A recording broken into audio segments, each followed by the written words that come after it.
నరేంద్ర మోదీ తర్వాత ఈ దేశానికి ప్రధాని ఎవరు అంటే అందరూ యోగి పేరు చెప్తారు. అంటే యూపీ లాంటి దేశంలోనే అతిపెద్ద రాష్ట్రం ఉత్తరప్రదేశ్, జంగల్ రాజ్, గూండారాజ్ అనేవాళ్ళు. అలాంటి పెద్ద రాష్ట్రాన్ని అభివృద్ధి పథంలో తీసుకెళ్తున్నారు. మతాల మధ్య చిచ్చుబెట్టే పార్టీలు, కుల పార్టీలు ఆగమాగం చేసిన రాష్ట్రాన్ని ఎస్పీ బీఎస్పీలే. కొన్ని దశాబ్దాలుగా అరాచక అవినీతి పాలన సాగింది. మాయావతి అసలు ఎంత అవినీతో, తన పార్టీ గుర్తు ఏనుగు విగ్రహాలు, తన విగ్రహాలు పెట్టించుకుంది యూపీ మొత్తం. ఇక ఎస్పీ కుటుంబ పార్టీ, అలాంటి చోట్ల వరుసగా గెలుస్తూ వస్తున్నాడు యోగి. పార్టీని గెలిపిస్తూ ముఖ్యమంత్రిగా ఆయన కొనసాగుతున్నారు. నేరాలు తగ్గిన విపరీతంగా, అన్నింటా పురోగతి, అభివృద్ధి పథంలో దూసుకెళ్తోంది రాష్ట్రం. అలాంటి అంటే ఒక గూండారాజ్ అని చెప్పే యూపీని గాడిన పెట్టారు ఆయన. అతిపెద్ద ఆర్థిక వ్యవస్థ దిశగా సాగుతోంది ఇప్పుడు. దేశంలోనే ముందుంది ఆ రాష్ట్రం. మొన్న కుంభమేళా అసలు అద్భుతంగా ప్రపంచమే ఆశ్చర్యపోయింది. కుంభమేళా నిర్వహించిన తీరు చూసి టెంపుల్ టూరిజం పెరుగుతోంది, అక్కడ డెవలప్ అవుతుంది. బుల్డోజర్ బాబాగా ఆయన పేరు తెచ్చుకున్నారు. నేరస్తుల గుండెల్లో రైలు పరిగెత్తించారు బుల్డోజర్లను ఇంటి మీదకి నడిపి. అయితే ఇప్పుడు మళ్ళీ మోదీ తర్వాత, ఎందుకంటే బీజేపీ పెట్టుకుంది ఒక నిబంధన, ఏంటి 75 ఏళ్ల వరకే ఎన్నికల్లో పోటీ చేయాలని. అందుకని ఆ వయసు మోదీ ఇంకా దాటిపోతుంది కాబట్టి యోగికి అవకాశం ఇస్తారు. నెక్స్ట్ కాబోయే ప్రధాని యోగినే అనే చర్చ ఎప్పటి నుంచో నడుస్తుంది. అయితే మొన్నటి వక్ఫ్ బిల్లు చర్చ సందర్భంగా మరొక చర్చ ఏం నడుస్తుందంటే, మోదీ తర్వాత యోగి కాదు అమిత్ షా. ఎందుకంటే మొన్న ఈ కీలకమైన బిల్లుపై చర్చ సందర్భంగా అమిత్ షా వ్యవహరించిన తీరు, సభను నడిపిన తీరు, అంటే ధీటుగా ఎదుర్కొన్న తీరు, ఆ చర్చ జరిపిన తీరు, ఇవన్నీ కూడా ఈ ప్రచారానికి కారణం అన్నమాట. అసలు ఒంటి చేత్తో ఆయన 2 ఉభయ సభల్లో కూడా అద్భుతమైన చర్చ నడిచింది. అన్నిటికీ విపక్షాలకు అసలు వాళ్ళు నోరెత్తకుండా చేశాడు అమిత్ షా. అసలు వక్ఫ్ చట్టాన్ని తీసుకొచ్చి ఎంత ద్రోహం చేస్తోంది, అసలు ఎంత దారుణమైన నిర్ణయం అది, వక్ఫ్ చట్టం ఎంత దుర్మార్గమైన చట్టం అని ఆయన అసలు ఇట్లా పరిచారు దేశ ప్రజల ముందు పార్లమెంటు సాక్షిగా అమిత్ షా. మోదీ అంతగా నమ్మి ఆ బాధ్యతను అమిత్ షాకి ఇచ్చాడంటే ఇంకా మోదీ తర్వాత ఎవరనేది క్లారిటీ వచ్చేసింది అనే ఒక ప్రచారం నడుస్తుంది. ఆ సంకేతాలు అయితే వస్తున్నాయి. మోదీ తర్వాత యోగికి ముందు అమిత్ షానే అనే సంకేతాలు వస్తున్నాయి. అంచనాను కొట్టి పారేయలేం కూడా. అదే సమయంలో మన సంజయ్ రౌత్ అన్నాడు సెప్టెంబర్లో మోదీ రిజైన్ చేస్తారని. అయితే అలాంటి అర్ధాంతర అడ్డగోలు పనులు, బాధ్యత రాహిత్యమైన పనులు అయితే చేయదు బీజేపీ, మోదీ చేయరు. కాకపోతే ఎప్పుడో ఏదో ఒక సమయంలో ఆయన తప్పుకుంటారు. అంటే ఈ 5 ఏళ్ల లోపు కానీ 4 ఏళ్ల లోపు కానీ.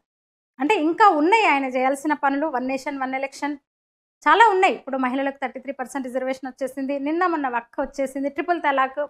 అంటే మోదీ 3.0లో తీసుకోవాల్సిన నిర్ణయాలు ఇంకా చాలా ఉన్నాయి.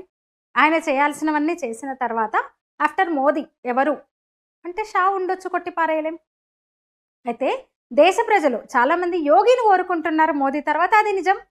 అయితే మోదీకి యోగికి మధ్య షా ఉండి మరింత గాడిన పెట్టి ఇంకొన్ని పనులు చేస్తారనే ప్రచారం జరుగుతోంది. అదే సమయంలో షా గనక ప్రధాని పీఠం మీద కూర్చుంటే, ప్రధాని కుర్చీ మీద ఆయన కూర్చుంటే, అమిత్ షా ప్లేస్లో గృహమంత్రిగా యోగి వస్తారని కూడా చెప్తున్నారు. గుజరాత్ సీఎంగా మోదీ చూపిన దూకుడు వేరు, ప్రధానిగా చూపించిన పరిపక్వత వేరు.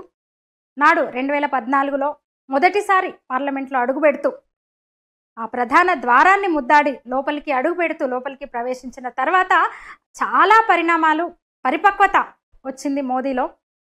గుజరాత్ సీఎంగా దూకుడును చూసినాము, ప్రధానిగా ఒక మెచ్యూరిటీని చూసిండ్రు దేశ ప్రజలు.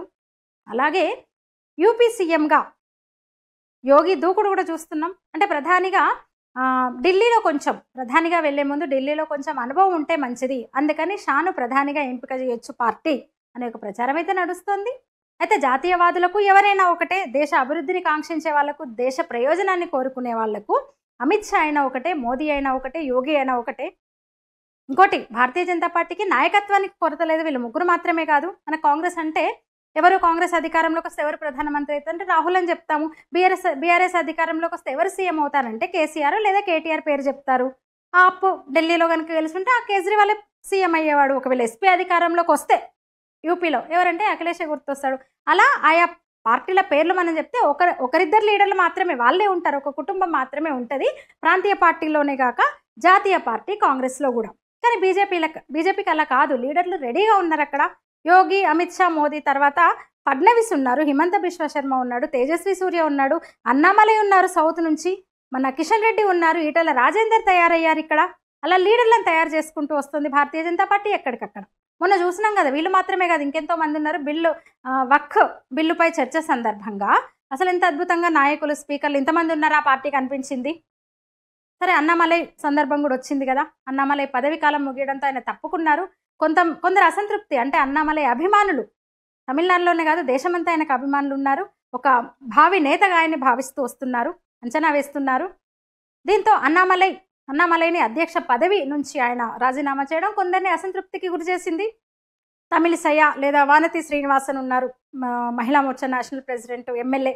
ఆమెకా ఇంకెవరికా పార్టీ పగ్గాలు అప్పగిస్తారనే ఒక ప్రచారం నడుస్తుంది. ముఖ్యంగా ఎందుకంటే తమిళనాడులో గెలిపే లక్ష్యంగా పార్టీ అంటే ఓట్ షేర్ పెంచుకుంది, ఇంకా కొంచెం గట్టిగానే ఉంది.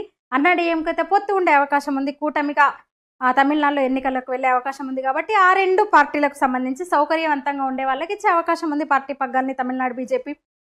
అదే సమయంలో అన్నామలై జాతీయ అధ్యక్షుడు అయ్యే అవకాశాలు ఉన్నాయని కూడా అంటున్నారు. అదే జరిగితే గొప్ప మలుపు, గొప్ప నిర్ణయం పార్టీ తీసుకున్నదని చెప్పొచ్చు. అంటే నార్త్ సౌత్ అంటూ విడదీసే కుట్ర తమిళనాడు నుంచే, తమిళనాడు కేంద్రంగా జరుగుతుంది కదా, తమిళనాడులోనే ఆ కుట్ర జరుగుతున్న నేపథ్యంలో అన్నామలైని జాతీయ అధ్యక్షుడిగా ప్రకటిస్తే పార్టీకి ఇంకా కలిసి వస్తుంది. ఎందుకంటే నార్త్ సౌత్ అంటూ విడదీసే కుట్ర తమిళనాడు కేంద్రంగా జరుగుతోంది. మొన్న సాక్షాత్తు ప్రధానమంత్రి ఒక కార్యక్రమానికి వెళ్తే, బ్రిడ్జ్ ఓపెనింగ్కి వెళ్తే ముఖ్యమంత్రి రాలేదు, స్టాలిన్ కనీసం ప్రోటోకాల్ పాటించలేదు. అంతకుముందు ఇలాంటి సీఎంలను కూడా చూసినాము. మేము రాజులం, చక్రవర్తులం అని ఒక అహంకారంతో విర్రవీగి మేము అంతఃపురంలో ఉన్న మేము రాజులం అనుకున్న వాళ్ళు ఇప్పుడు ఇంటికే పరిమితం అయ్యారు, ఫామ్ హౌస్లకు పరిమితం అవుతున్న పరిస్థితి. ఒక్కొక్కరుగా ఓడిపోయి ఓటమి చెంది, ఒకవేళ బీజేపీ కూటమి గెలిచినా డిఎంకే గెలిచినా అన్నామలై తమిళనాడుకు పరిమితం కాకుండా ఒక జాతీయ పార్టీకి ఆయన ఆయుధం అవుతాడు. ఆ పార్టీకి అపార అనుభవం ఉంది, కమిట్మెంట్, దూకుడు, నెమ్మదితనం కూడా, క్రమశిక్షణ, బాధ్యత, అపారమైన మేధస్సు కూడా, అన్నిటికి మించి యువకుడు. అలా జాతీయ పార్టీకి కనుక ఆయన అధ్యక్షుడిని చేస్తే బాగానే ఉంటుంది. అంటే నార్త్ సౌత్ అని ఒక కుట్ర చేస్తున్న వాళ్ళకు చెక్ పెట్టినట్టు అవుతుంది.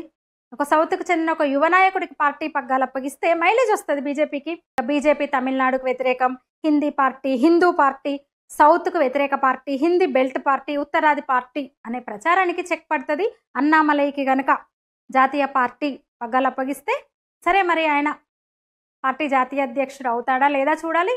దగ్గరికి వచ్చింది సమయం. అంటే కొద్ది రోజుల లోపలే ఒక్కొక్క రాష్ట్రానికి అధ్యక్షులను మారుస్తూ ప్రకటిస్తూ వస్తున్నారు. కొద్ది రోజుల్లో జాతీయ అధ్యక్షులను కూడా పార్టీ ప్రకటించనుంది.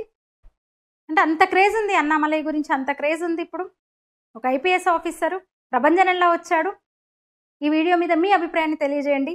ఛానల్ని సబ్స్క్రైబ్ చేయండి. ధన్యవాదాలు.